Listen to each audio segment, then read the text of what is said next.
Assalamualaikum warahmatullahi wabarakatuh. Shalom, Om Swastiastu, Namo Buddhaya, Salam Kebajikan, Rahayu, Rahayu. Perkenalkan, nama saya Gali Yuda Saputra, mahasiswa program Doktor Manajemen Pendidikan, Fakultas Keguruan dan Ilmu Pendidikan, Universitas Muhammad Warman.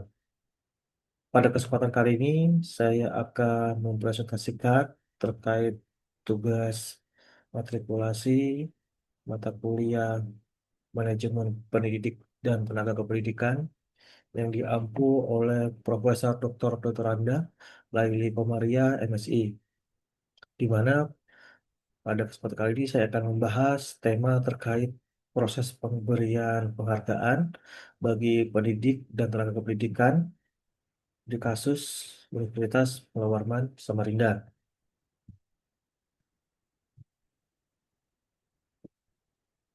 Baik, untuk pendahuluan dari tema ini, yaitu tanpa penghargaan yang jelas, kontribusi pendidik dan tenaga pendidikan sangat rentan terabaikan, di mana bila strategi merupakan pendidik dan tenaga pendidikan itu sendiri. Sedangkan penghargaan merupakan instrumen manajemen sumber daya manusia, bukan sekedar hadiah. Namun dalam pemberian penghargaan ini seringkali seperti seremonial saja atau tidak strategis. Dan seharusnya penghargaan yaitu berupa apresiasi, motivasi, dan peningkatan kinerja. Penghargaan yang lemah akan mengakibatkan iklim kerja yang menurun. Penghargaan merupakan bentuk apresiasi formal maupun informal yang dapat berdampak langsung pada motivasi. Konsep penghargaan sendiri dapat berupa reward, yaitu apresiasi organisasi terhadap kinerja.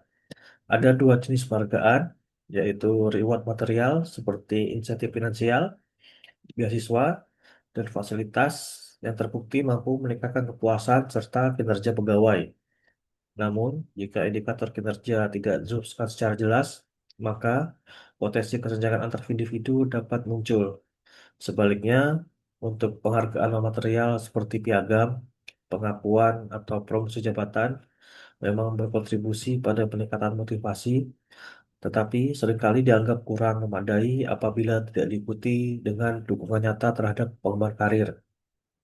Salah satu konteks dalam perguruan tinggi, implementasi reward bagi dosen seringkali masih menekankan pada aspek administratif dan formalitas, misalnya melalui pemberian piagam atau pengajuan reward publikasi secara prosedural, dibandingkan memberikan penghargaan secara substantif terhadap inovasi dan kinerja akademik yang berkelanjutan. Kenapa penghargaan itu penting? Karena tanpa penghargaan yang tepat, institusi dapat beresiko kehilangan motivasi kolektif. Hal ini sejalan dengan penelitian yang dilakukan oleh Kartika Nindya dan Ramadhani pada tahun 2019 yang me- yang mendapatkan hasil yaitu meningkatkan motivasi dan loyalitas di tempat kinerjanya, dan kemudian dapat mendukung pencapaian terdharma, dapat mengurangi turnover atau tenaga pendidikan yang pindah tempat kerja, serta dapat meningkatkan produktivitas. Tanpa sistem penghargaan jelas, dosen dan teknik bekerja hanya sekadar rutinitas. Proses ideal pemberian penghargaan harus objektif, transparan, dan akuntabel. Yang perlu dilakukan adalah yang pertama, mengidentifikasi prestasi berbasis indikator, pengusulan transparan dari bawah ke atas atau bottom up, kemudian melakukan penilaian berlapis dari tingkat prodi ke fakultas, lalu ke universitas. Penghargaan dapat dihubungkan dengan pengembangan karir, kemudian tidak lupa untuk dilakukan audit untuk menghindari bias dan manipulasi. Realitas di kampus untuk saat ini bagaimana praktiknya? Apakah sudah ideal atau masih jauh dari kata ideal?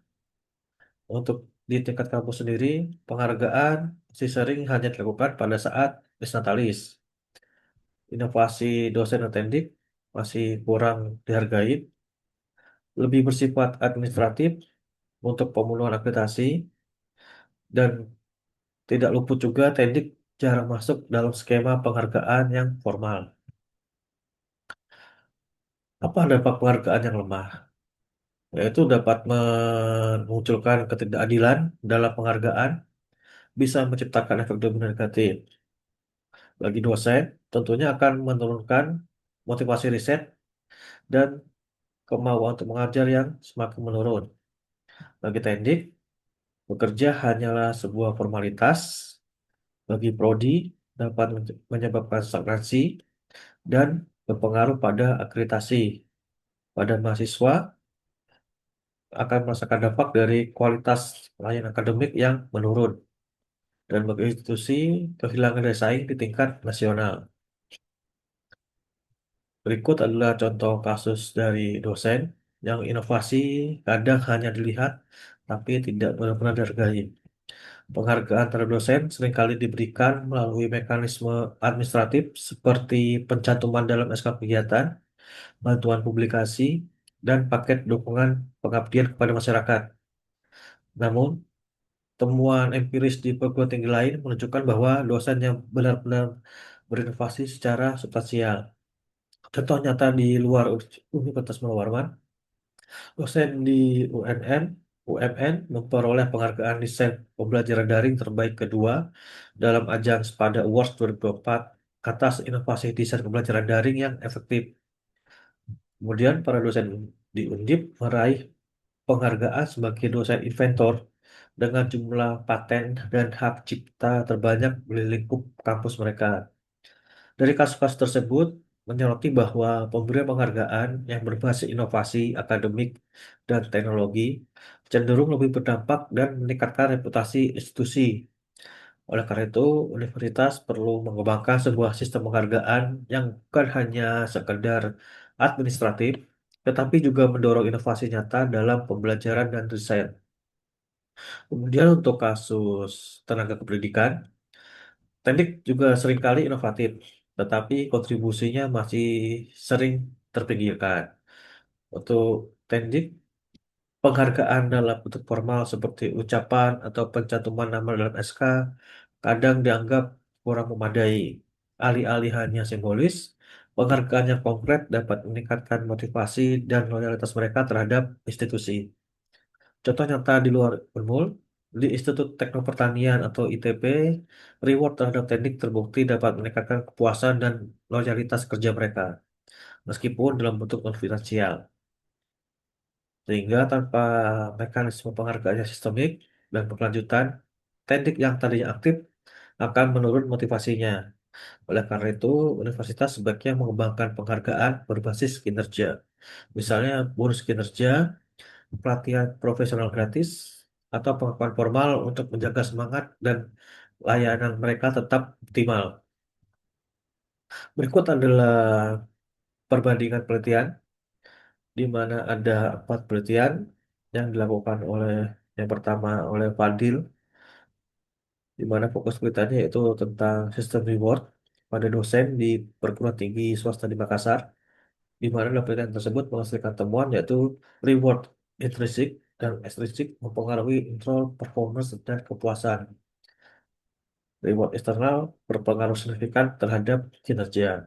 Kemudian penelitian dari Setiarini dan Anis yaitu berfokus pada reward dan punishment pada kinerja dosen, di mana disiplin kerja sebagai intervening di Stikes Suaka Insan Banjarmasin, di mana dalam penelitian ini menghasilkan temuan yaitu reward dan punishment mempengaruhi disiplin kerja dan kinerja dosen.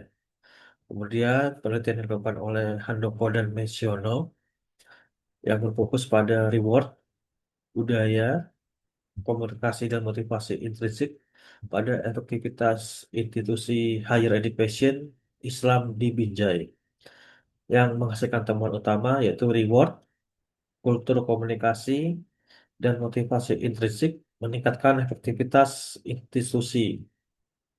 Kemudian penelitian dilakukan oleh Hafiz Arafik, Fahri Zamzam, dan Louis Marsinah yang berfokus pada pengaruh punishment dan reward, iklim organisasi, dan kompetensi terhadap produktivitas karya ilmiah dosen di Universitas PDRI Sumatera Selatan. Di mana temuannya yaitu kombinasi reward dan punishment, iklim organisasi, dan kompetensi berpengaruh pada produktivitas ilmiah dosen. Bagaimana model alternatif pada pemberian penghargaan di tingkat institusi atau perguruan tinggi? Yaitu yang pertama adalah memberikan reward secara berjenjang, mulai dari individu, tim, dan unit kerja. Kemudian memberikan reward secara digital, yaitu publikasi prestasi secara online dapat dilakukan melalui media sosial itu institusinya atau melalui websitenya. Kemudian reward masa depan, yaitu memberikan beasiswa, riset, dan sabbatical leave, yaitu cuti panjang pada saat melaksanakan penelitian. Kemudian memberikan reward kolektif, yaitu pengakuan untuk kerja tim. Dan apa relevansi dengan pola lima pokok Unmul, di mana penghargaan harus inline dengan PIP Unmul, di mana semua program pendidikan, penelitian, dan pengabdian diarahkan untuk mendukung pelestarian dan pengelolaan sumber daya hutan tropis lembab secara berkelanjutan, di mana hutan tropis lembab dan lingkungan ini adalah pola lima pokok dari Unmul, sehingga bagi dosen maupun tendik yang berfokus pada hal tersebut, terutama bagi dosen dan tendik, akan dapat mempermudah dalam meningkatkan kemajuan universitasnya itu sendiri. Untuk pemberian penghargaannya dapat berfokus pada memberikan penghargaan bagi dosen yang mengintegrasikan konservasi hutan tropis dalam riset dan pembelajaran. Kemudian memberikan apresiasi bagi tendik yang berkontribusi dalam sistem, sistem administrasi ramah lingkungan. Kemudian memberikan dukungan khusus berupa insentif, publikasi, atau SK kegiatan bagi karya inovatif yang relevan dengan PIP Unmul. Dalam memberikan penghargaan tentu ada tantangan pada saat implementasinya. Mengapa sulit menciptakan sistem penghargaan adil? Salah satunya yaitu masih adanya subjektivitas dari pimpinan, kemudian anggaran yang terbatas, apalagi pada saat ini kampus sedang dihadapkan oleh efisiensi yang sedang bergulir, dan kemudian budaya kerja yang dianggap masih kewajiban, kemudian tidak ada sistem digital yang transparan. Apa rekomendasi agar sistem penghargaan dapat berdampak nyata? Yaitu yang pertama harus menyusun rubrik penilaian kinerja yang transparan, kemudian membedakan penghargaan seremonial dan penghargaan strategis, kemudian menghubungkan penghargaan dengan karir dan jabatan, membangun sistem informasi penghargaan, dan melibatkan mahasiswa dan alumni dalam memberikan apresiasi. Kesimpulannya, penghargaan adalah instrumen manajemen sumber daya manusia strategis, bukan sekedar hadiah, karena dapat meningkatkan motivasi, loyalitas, dan kinerja pendidik maupun tenaga pendidikan di perguruan tinggi. Proses penghargaan idealnya transparan, terukur, dan berlapis, sehingga tidak hanya seremonial, tetapi juga berhubungan langsung dengan pengembangan karir dan pencapaian tridharma. Berbagai penelitian menunjukkan penghargaan berdampak positif pada produktivitas akademik, meskipun kelemahannya masih ada, seperti bias pimpinan dan implementasi yang belum merata di perguruan tinggi Indonesia. Sebagai contoh nyata di Universitas Muhammad, hadirnya acara Anugerah 2024 menunjukkan bahwa penghargaan diberikan pada unit dan dosen berdasarkan dari capaian akademik, jumlah publikasi jurnal bereputasi, dan lain-lain yang diumumkan secara formal dan dalam beberapa kategori kinerja akademik.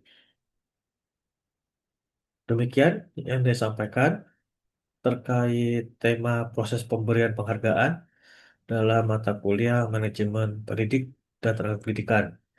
Terima kasih. Wabillahi taufiq wal hidayah. Wassalamualaikum warahmatullahi wabarakatuh.